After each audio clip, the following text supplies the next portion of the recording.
Jadi kalau per individu yang terkumpul dalam keluarga itu panik, depresi, negara juga depresi. Gampang orang-orang yang ingin memanfaatkan kita, kemudian mengarahkan kita hal-hal negatif jadi gampang. Oleh karenanya kita butuh tetap tenang di tengah gelombang, kan begitu ya Mas Hendra ya. Kenapa? Kami pun di kedokteran mempelajari orang-orang yang tenang, terima, pasrah cenderung lebih mudah bekerja obat itu dibandingkan orang yang panik, depresi dan penuh pertanyaan gitu.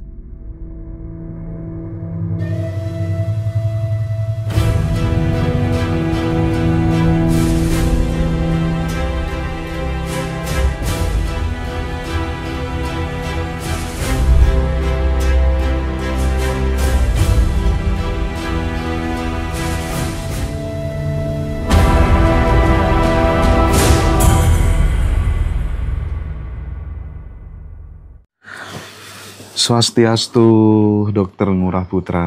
Swastiastu, Mas Hendra. Ya, kita ketemu lagi setelah kemarin kita ngobrol-ngobrol cukup panjang ya, salah satunya tentang pandemik. Pandemik ya. Bulan 7. Tapi ngomong-ngomong ya, dokter, bulan 7 itu Amerika kan bakal nagih hutang. Kan batas waktunya udah jatuh tempo gitu ya. Dokter ini kan, Dokter Ngurah Putra ini kan termasuk salah satu dokter yang saya kenal sangat kritis gitu ya. Bahkan kemarin mewanti-wanti beberapa hal yang perlu dilakukan supaya kemudian teman-teman andai kata terjadi pandemi lagi itu bisa selamat, tidak menjadi korban gitu ya. Nah, saya ingin sedikit minta analisanya gitu terkait dengan bulan 7 nanti itu. Gimana dok, apa yang perlu kita waspadai terkait dengan chaos, bahkan kemudian banyak orang akan kehilangan pekerjaan. Gimana dokter? Ya, jadi dari berbagai analisa Mas Hendra ya, itu kan saat ini hampir sebagian orang terhubung dengan media sosial.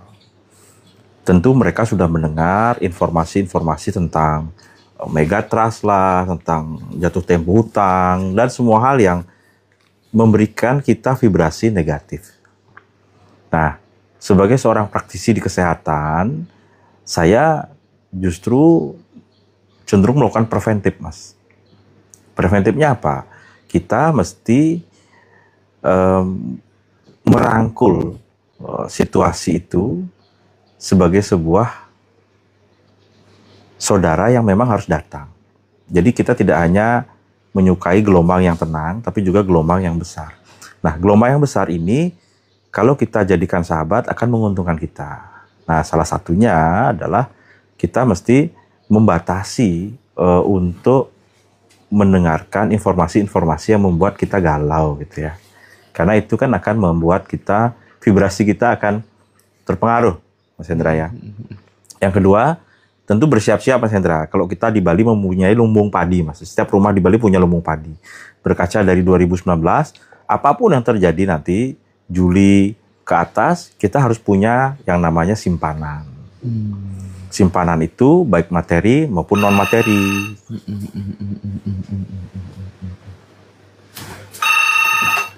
Bentar dulu. Ya. Biar ini. Biar nggak susah.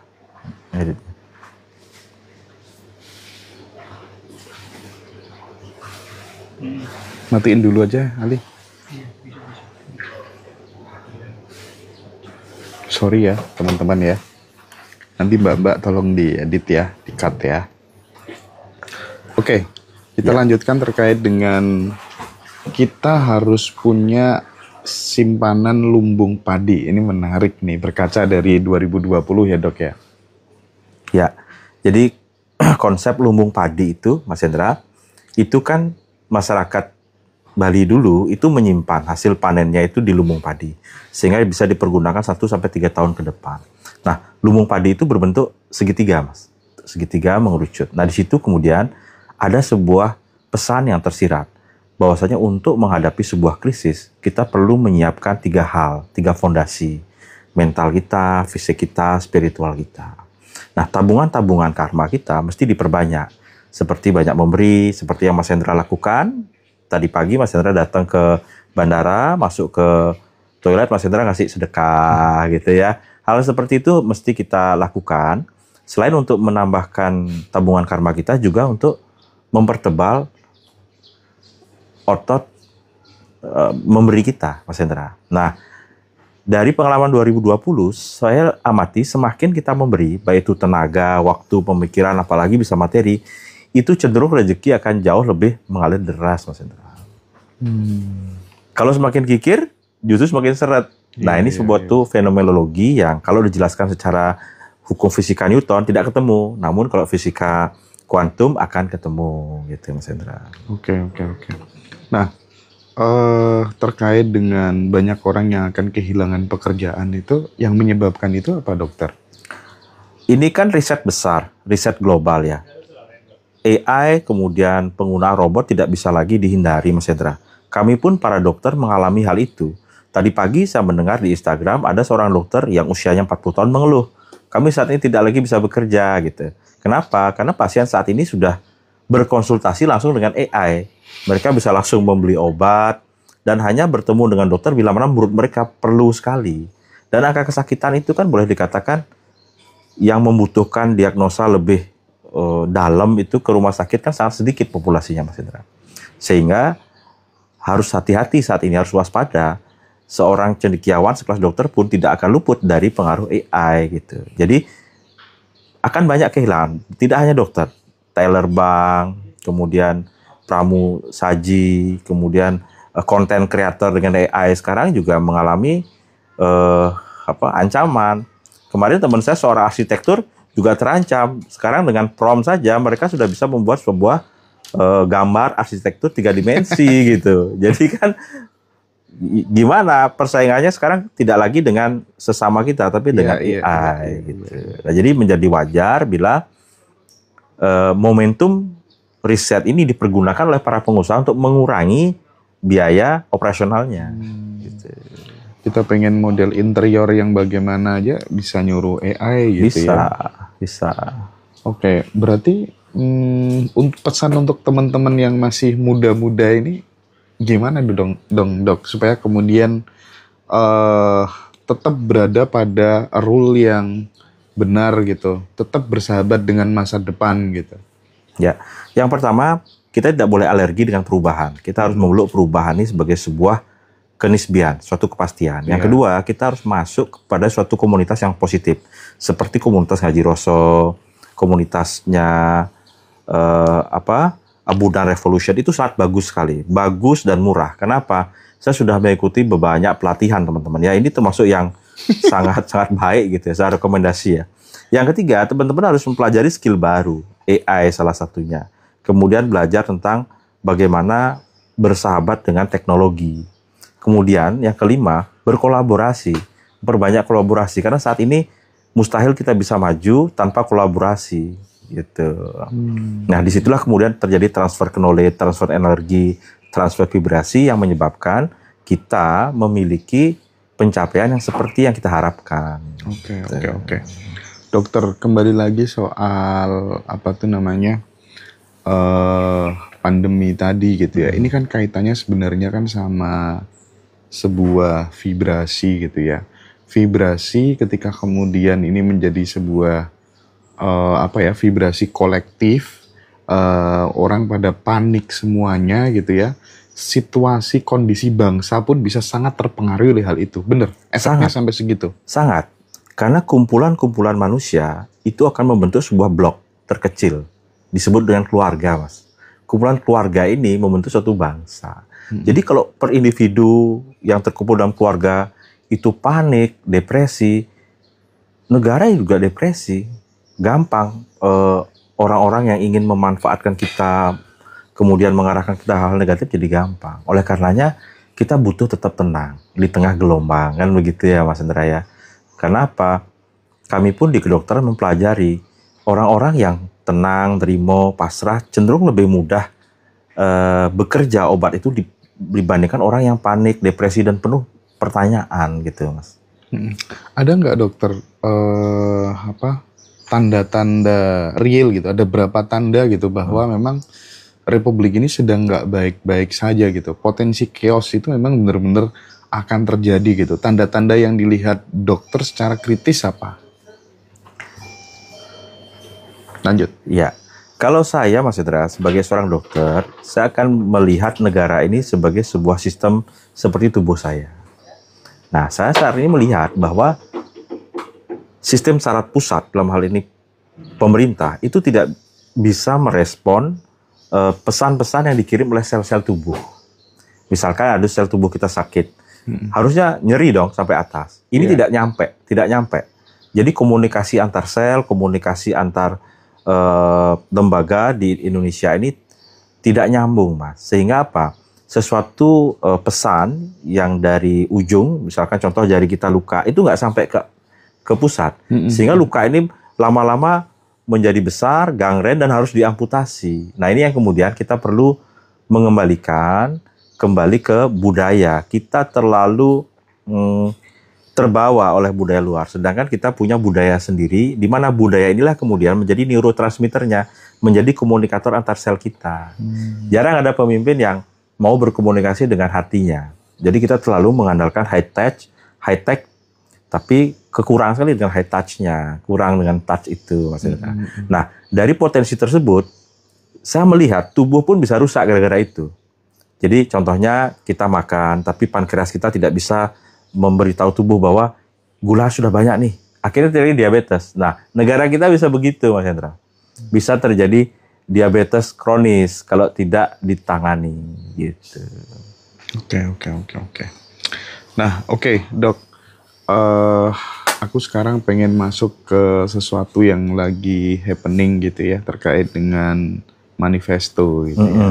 Terkait dengan manifestasi, bagaimana kemudian teman-teman itu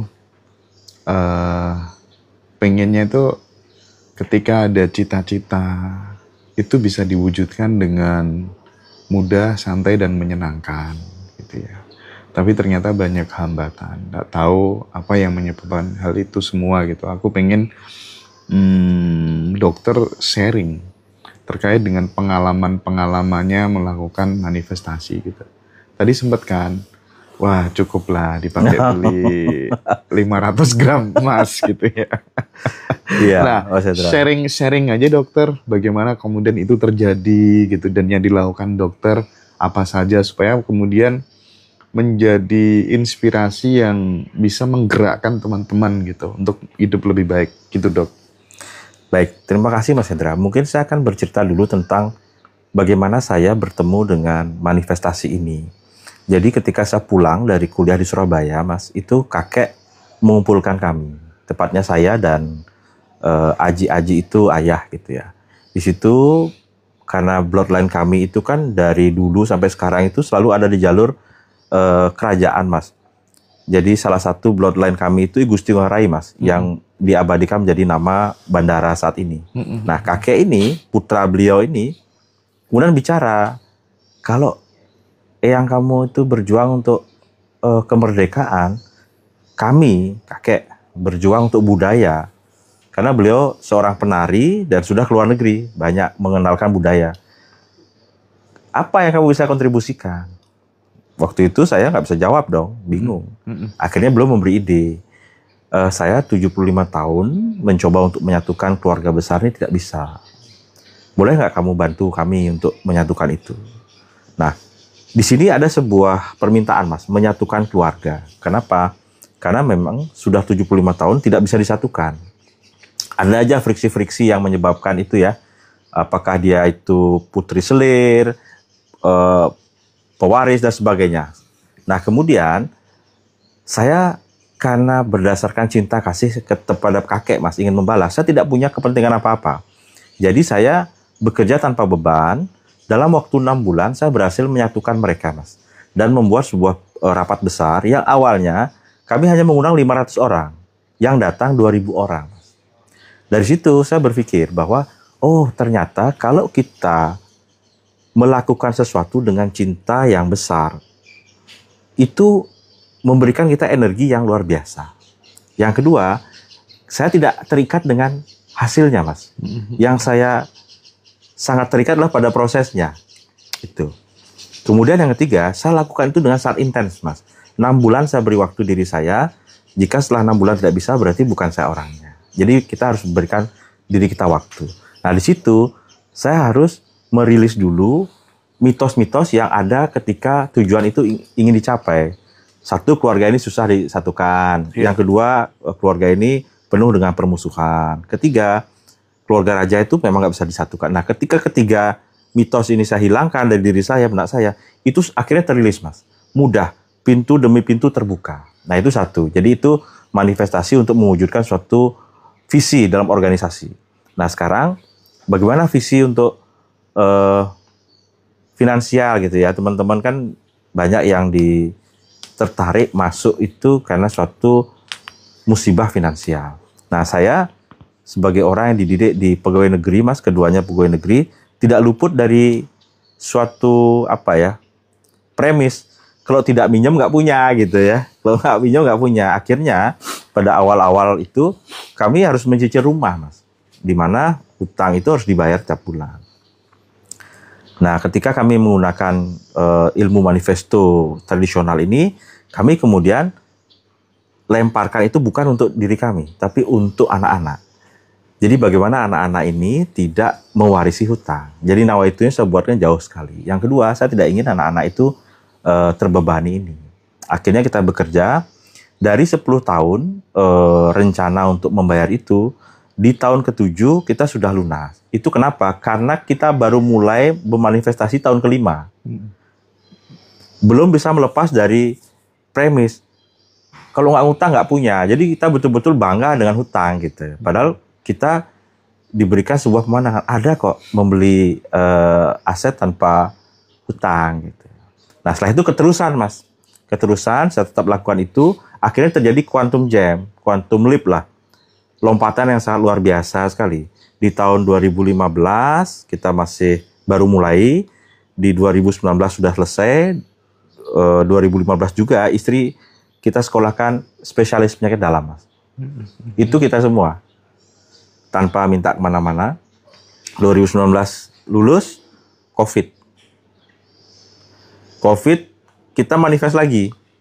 Akhirnya terkumpul beberapa aset, kita nol hutang dari 2019. Kemudian kita lakukan lagi secara rutin, Mas.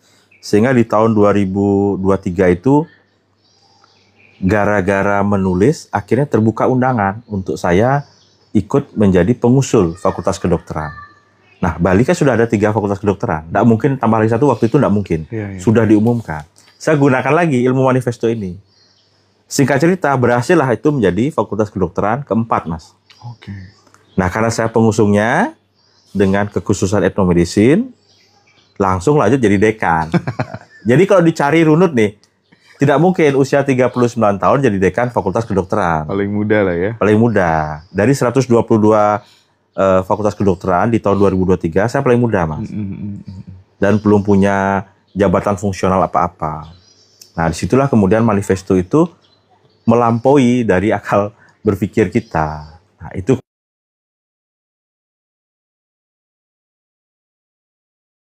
dan pasar nih tidak dikelungkung lagi. Gimana kalau saya ingin menarik rumah nih?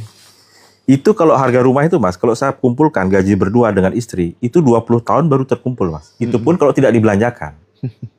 Nah, setelah kita terus rasakan perasaan seolah-olah kita sudah mendapat itu setiap hari, Mas. Akhirnya di awal 2024 kita dapat itu. Kita dapat suatu proyek yang sangat boleh dikatakan besar, namun untuk melakukannya kita betul-betul minim energi, Mas. Istilahnya itu sangat-sangat mudah untuk dilakukan. Nah, itu sudah berhasil untuk men-take over satu aset senilai 20 tahun itu, Mas. Plus langsung aksesoris di dalamnya, Mas, termasuk kendaraan gitu ya. Jadi manifestasi ini betul-betul akhirnya sangat berdampak. Jadi saya gunakan ke banyak sisi, Mas. mencari parkir, kemudian mencari tiket. Semua ternyata konsep energi itu bisa digunakan untuk semua aspek. Ya, Dok, sebelum dilanjutkan lebih detail gitu ya tentang konsep manifestasinya gitu ya. Katanya kan ini manifesto tradisional gitu kan. Itu kan perlu untuk kemudian nanti dielaborasi gitu. Tapi sebelum itu gitu, ketika kemudian kita memiliki sebuah keinginan, antara keinginan dengan keyakinan itu terkadang terjadi nggak sinkron gitu ya, tidak selaras antara ingin dan yakin gitu. Nah, itu bagaimana menurut dokter untuk kemudian mensinkronkannya gitu? Karena bagaimanapun juga keyakinan, belief yang ada di dalam diri itu kan menentukan tindakan juga gitu. Gimana tuh, Dok? Banyak orang yang langsung latah mengatakan keyakinan saya. Padahal orang banyak yang tidak tahu keyakinan itu apa sih sebenarnya. Keyakinan itu adalah apa yang kita pikir dan rasa benar. Oke. Artinya sangat subjektif. Sangat subjektif. Jadi apa yang kita pikir dan rasakan benar. Jadi tadi itu yang Mas sampaikan adalah keyakinan dengan logika kan, dengan suatu logika kan. Nah, logika ini kalau tidak diikuti dengan perasaan benar juga tidak bisa. Nah, di situ titik mereka bertemu. Jadi antara perasaan dan pikiran itu mesti selaras. Itu disebut dengan keyakinan. Sehingga sangat subjektif tergantung dari informasi yang dia dapat. Baik itu dari orang tua, lingkungan sekitar, atau orang-orang yang memiliki otoritas tinggi. Gitu. Ada yang meyakini gitu kan, Mas. Jadi kalau untuk mencari sesuatu tuh harus berdarah-darah. Berakit-akit ke hulu, benang-benang ke tepian. Nah, ini terus dibenamkan, Mas. Pada saat dari kita TK. Termasuk ketika Ibu Budi ke pasar, Ibu Budi berbelanja. Tidak pernah kita diberikan Ibu Budi berjualan, gitu tidak pernah. Pasti berbelanja. Itu yang menyebabkan mereka memiliki sebuah keyakinan yang semakin solid. Oh, saya pikir dan rasa ini benar, gitu. Sampai kemudian ini berubah, Mas. Baik itu by accident maupun by design. Maksudnya by accident apa? Banyak kasus terjadi sebuah kejadian yang membuat dia tidak punya apa-apa. Mau tidak mau dia harus berubah. Nah, ini tidak baik, Mas. Menyakitkan.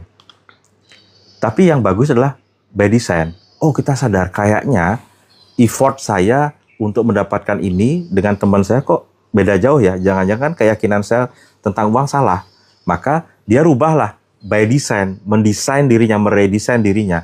Itu jauh lebih tidak menyakitkan, Mas. Oke. Nah, dokter, bagaimanapun juga kan seseorang yang ingin melakukan transformasi gitu ya, perubahan dari A ke B itu kan yang paling urgent adalah tindakan yang berubah gitu. Masalahnya ketika kemudian seseorang udah yakin, tapi keyakinan itu tidak melahirkan tindakan gitu. Kenapa kok bisa begitu? Misal nih ya, kita yakin bahwa kemudian kita bisa melompati sebuah pagar 3 meter gitu. Tapi kita nggak melakukannya. Ketika kemudian kita belum benar-benar terdesak dan merasa benar-benar terancam. Nah, gitu. Nah, itu gimana, Dok? Jadi kembali, Mas, tadi itu. 2 faktor keyakinan ini adalah di pikiran, bentuk pikirannya, saya yakin nih, sudah masuk. Tapi perasaannya belum. Perasaannya belum utuh, belum kafah untuk melakukan itu. Nah, perasaan ini itu sangat dipengaruhi oleh informasi-informasi yang didapat di masa lalu. Perasaan-perasaan yang diwariskan oleh orang tuanya di keluarga, oleh teman-temannya di kantor, oleh orang-orang figur otoritasnya. Contoh, perasaan ini, Mas, bisa diabaikan bila mana ini berhubungan dengan hidup dan mati, survival mode. Jadi ketika kita tadi contohnya adalah meloncat dinding, dia bisa saja melampaui perasaannya itu. Perasaan, bisa nggak ya? Itu ketika dia sudah berada dalam kondisi hidup dan mati. Misalnya dikejar anjing. Dia meloncat, tapi kalau disuruh dalam keadaan biasa-biasa, tanpa ada suatu hal yang membuat dia kepepet, nggak bisa keluar itu potensi. Nah, cerita ini kan akhirnya dikonfirmasi oleh beberapa cerita, kisah yang terjadi di Eropa. Seorang anak perempuan, Mas, itu remaja ya, 11 tahun, itu melihat mamanya ditabrak. Dan mamanya itu berada di bawah mobil itu. Anak seusia itu bisa mengangkat mobil itu, kekuatan dari mana? Karena dia yakin, saya harus menyelamatkan mama saya. Akhirnya, energi semesta masuk untuk menubuh dalam dirinya. Nah ini menarik. Jadi ini yang tadi saya sampaikan Mas. Kadang-kadang saya bisa narik Mas Hendra, kadang-kadang tidak. Ini yang membuat seperti ini apa? Setelah saya selidiki Mas Hendra, yang membuat ini terjadinya muncul hilang lagi itu adalah state atau topeng yang dipergunakan tidak sama. Topeng si wanita tadi yang menyelamatkan ibunya dengan topeng ketika dia dalam keadaan biasa itu berbeda Mas. Walaupun menubuh di tubuh yang sama. Itu yang kemudian menjawab kenapa seorang penari kuda lumping pada saat dia perform bisa makan beling. Di restoran disajikan beling nggak mau makan dia. Guys, di sini harus ada sebuah ritual yang memaksa dia berpindah kesadaran. Gitu. Jadi gini dok, tadi ya yang berkaitan dengan belief aja ternyata kan belum cukup untuk kemudian melahirkan sebuah tindakan gitu kan. Belum cukup. Butuh yang namanya mungkin orang sebut sebagai value atau apa gitu ya. Nilai-nilai dalam kehidupan yang menurut dia sangat penting, sangat urgent itu apa, itu sangat mempengaruhi seorang untuk kemudian tindakannya berubah gitu. Contoh semalam itu dok, ada teman gitu ya, jauh-jauh dari luar kota, ketemu gitu, sharing, dulu dia miliarder, tapi sekarang dia untuk ngidupin istrinya aja susah gitu. Setelah kemudian ngobrol lama gitu, ternyata value-nya itu dia tuh pokoknya pengen hidup di rumah ayem, ada buku-buku banyak di kamarnya kayak perpustakaan begitu, sambil rokokan dengerin ludruk dan lain sebagainya. Itu katanya semalam gitu ya. Ya agak sinkron juga, relate juga, berarti memang dia sama sekali nggak ada atensi untuk kemudian berlimpah secara materi. Atensinya hanya untuk mencari ketentraman batin. Nah, di sini pentingnya atensi gitu, peran atensi gitu dalam jalan hidup, menentukan jalan hidup seseorang bagaimana dokter? Itu contoh yang sangat bagus Mas ya, dikaitkan dengan atensi. Kalau dari perspektif dan pengalaman saya, teman jenengan tadi itu menurut saya kurang lengkap dalam meminta. Ini kan sebuah cerita yang mirip dengan teman saya. Jadi dia memohon untuk dapat Innova Mas. Nggak dapat. Kenapa? Karena ternyata jatahnya dia Alphard. Terus ada seorang ibu-ibu Mas, pengalaman langsung. Dia berdoa gini, ya Tuhan, saya ingin menjadi seorang orang tua angkat. Gitu. Artinya dia kan bagus ya, niatnya adalah untuk berderma. Gitu. Tapi dia lupa Mas untuk menambahkan itu dengan ringan dan mudah. Apa yang terjadi? Dia harus menjadi orang tua angkat dari sepupunya sendiri. Jadi adik beliau itu meninggal, keduanya. Akhirnya kan anak-anak ini telantar. Dialah yang kemudian mengangkat. Kan berat jadinya. Iya. Jadi ketika kita membuat sebuah pernyataan untuk dimanifestokan, itu harus lengkap. Biasanya saya akan memberitahu bahwa apapun yang diminta gitu. Saya ingin perpustakaan ditambahkan dengan ringan dan mudah. Artinya kalau itu ringan berarti kita sudah berkelimpahan. Mudah artinya kita tidak mengeluarkan energi yang banyak untuk itu. Sehingga ditambahkan dalam permohonan itu dengan kata ringan dan mudah. Agar mencapai tujuan itu tidak berdarah-darah gitu ya. Ya kan? Jadi kalau misalkan ingin pakai kutang, kemudian baca buku, tapi nggak punya uang kan juga nggak asik gitu. Nah, kenapa? Kita lupa menyertakan itu dengan ringan dan mudah.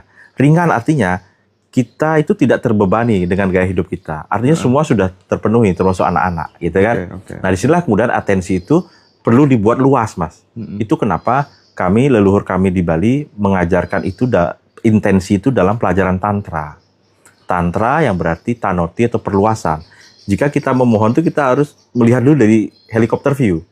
Jadi kalau kita melihat itu masih di bawah, ya itu yang terjadi. Jadi kita hanya melihat satu sisi aja. Yang aku maksud tuh nggak gitu. Nah, baru ngomong itu setelah kejadian. Padahal yang dimaksud adalah yang begini. Nah, disinilah kemudian intensi itu harus detail. Karena semesta itu hanya memberikan kita dengan detail, Mas, spesifik. Jadi kalau teman-teman tidak bisa mendetilkan itu, tolong tambahkan 2 frasa ini.